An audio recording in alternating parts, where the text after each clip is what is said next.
Bonjour, bonjour. Qu'est-ce qui rend les choses difficiles? Et d'ailleurs, est-ce que quelque chose est difficile? Si oui, pourquoi? Par rapport à quoi? Selon quels critères? Ce qui rend les choses difficiles, c'est avant tout la manière dont on les imagine difficiles. Quand on a commencé à marcher, on était tout petit et, à mon avis, un enfant en très bas âge n'est pas autant prisonnier de ses pensées que nous, adultes ou même adolescents. Il a moins à penser, donc il fait.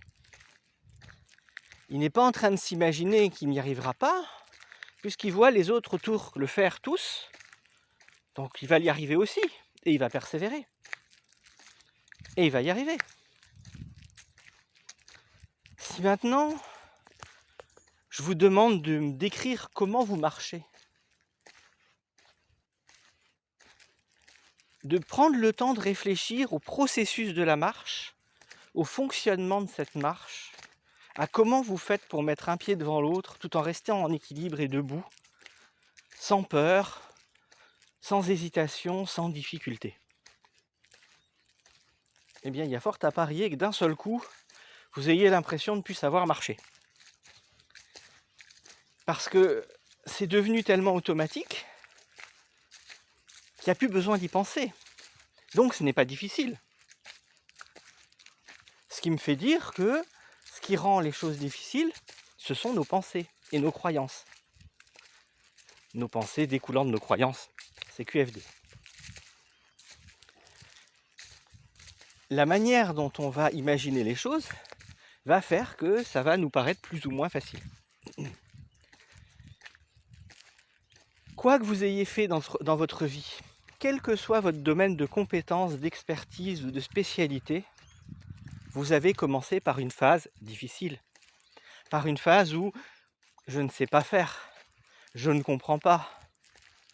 Quand vous avez commencé à lire, à écrire, à compter, vos premières multiplications, ça a dû être extrêmement difficile. Peut-être même que vous vous souvenez de ces premières multiplications. Ce n'était pas facile, mais vous l'avez fait. Après, ce que vous en avez fait derrière, c'est autre chose. Si vous en avez eu le besoin, si vous avez continué à les travailler, à les utiliser, eh bien c'est devenu facile. Et peut-être êtes-vous de ceux qui sont capables de faire des multiplications à 3 chiffres sans aucun problème en quelques secondes et de tête.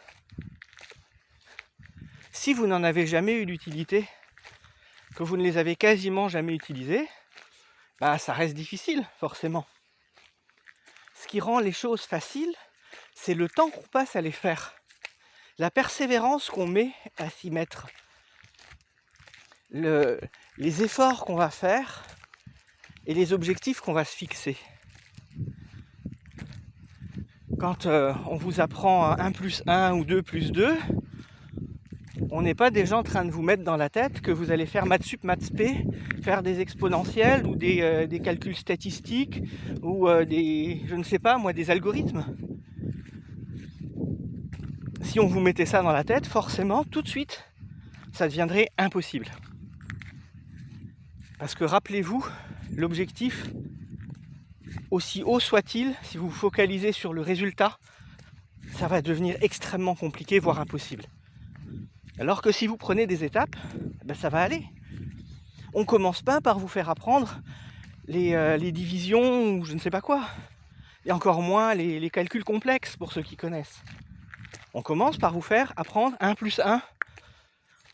2 bonbons plus 5 bonbons, ça fait combien de bonbons? On commence par des choses simples. Et une fois que vous maîtrisez ces choses simples, en principe, si l'éducation s'est bien passée pour vous, on va passer aux soustractions, puis aux multiplications, aux divisions, et ainsi de suite. C'est pas plus facile ou plus difficile, c'est juste la manière dont vous abordez le sujet, les étapes que vous allez prendre qu'on va vous imposer ou que vous allez choisir, et l'état d'esprit dans lequel vous allez le faire. Quand vous apprenez quelque chose qui vous fait envie, pour un loisir, pour une passion, bizarrement c'est facile. Parce que vous ne vous posez pas la question. Parce que vous le faites avec du plaisir. Donc ce qui rend les choses difficiles, comme je vous le disais, sont vos pensées, sont vos croyances, et surtout la manière dont vous vous imposez des objectifs éloignés avant même de regarder le premier pas à faire pour rentrer dans la discipline, dans le domaine, dans la compétence. Voilà, j'arrête pour ça aujourd'hui. Allez, à bientôt. Ciao, ciao.